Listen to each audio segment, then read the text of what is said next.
When Pat and Tom Ellison made dramatic changes to the home and garden they've owned since 1983, it was simply part of the process since they started gardening. 1973, living in a little house over by the university, we had hanging baskets, and there was a vacant lot next to us that we called the jungle, and so that is what was the start, and we've been gardening ever since. And you know, really, it's a long learning process, and you get to know the plants you like and the plants that work. The road to renovation began in 2003 with a gift from an aunt to build a screened-in porch. During construction, they decided it was a good time to get rid of the side yard's grass in favor of a better view and one that needed less water. Not just because I work for the Austin Water Utility, but because we all know that water's getting expensive and we're all trying to have a little less grass to tend. They agreed on a stone patio, a natural extension to their new garden connection.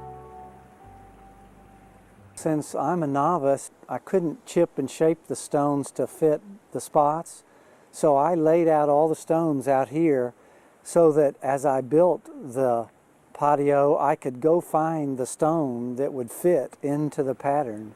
And at one point, I found the shape of Illinois and my boyhood home. And then I found some Indiana and some Minnesota and some Wisconsin. And before you know it, we had the Midwest over there. Beyond Lake Michigan, he added real water, a stream that wraps around the patio. They learned to garden with rocks, carefully selecting and placing the stones. And the thing is that the lot lent itself to a stream because we have about 2 or 3% slope, you know, about 1 inch in 4 feet, 1 inch fall and 4 foot of run, that made the stream a natural. So we thought we'd try one because they're so natural, and we didn't really know how much we'd enjoy it and how natural it would be in this babbling brook that we ended up with. It turned out good, and you just don't know, but that was the reason. And we thought we were fine, but one day Pat said, gee, maybe we could have a bigger pond on this side of the porch. And when you tell me I can build more pond, that's all I needed to hear. The design began with a visit to a water garden nursery on the way home from visiting a friend's pond. There was this big specimen rock that I was just drawn to build the pond around that rock. Pat's father and brother joined in to haul the starting point for Tom's design. Then the new cement pond became a project for the whole family. I formed that with plywood to allow the curves, and I got my daughter and her boyfriend to help me put the steel in, and I got my first ever big concrete truck. You know, I'm an engineer, you'd think I'd have worked with some of those concrete trucks, but my first ever concrete truck was to come to the house was to build this pond out here. And it allows the neighbor kids to come over and feed the fish with me. So it just added a whole lot more. The pond garden seems to have increased the wildlife tremendously. This year we had hummingbirds all summer long, and I think that was because of the pond. We had the visit by the big green heron who fished a goldfish out. So, I mean, we lost a fish, but that food chain is evidenced out there at the pond every day. But replacing the grass with a food supply also favored them with wildlife. Until a few years ago, we had azaleas. Azaleas don't work in our part of the country. And so for this garden, this pond and stream garden, the porch garden, the azaleas went away, and you know, now we are totally focused on xeriscape and the more native sort of things. Tom and Pat accent with seasonal color in containers.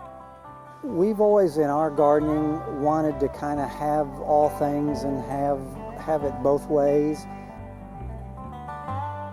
That was also their attitude to screen their garden from a busy street. They combined wood panels of Tom's design with shrubs and ornamental trees.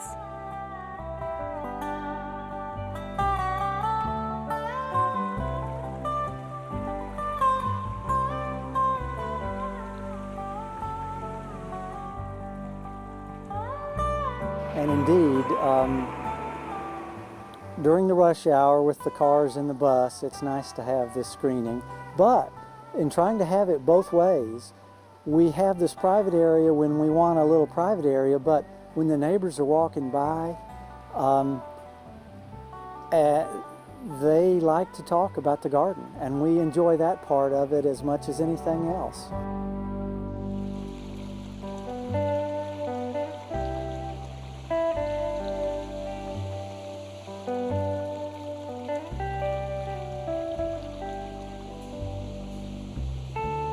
The more gardens and the more beautiful they've become, the more relaxing our spot is. Pat has her book club over here. These women, you know, intellectual types and wine drinkers. And they come to the porch and they're enjoying this entire garden, all this garden that has become our whole lot. And it's very relaxing and just an enjoyable place to get together with people. I think in the old days that nature was kind of rough, and people's houses were where they sought comfort. Well, we're a little bit the other way around. We live in the rat race and our jobs and our lives, and so, and yes, our houses are very comfortable, but relaxation, we find relaxation in nature. And so that's what our garden has become.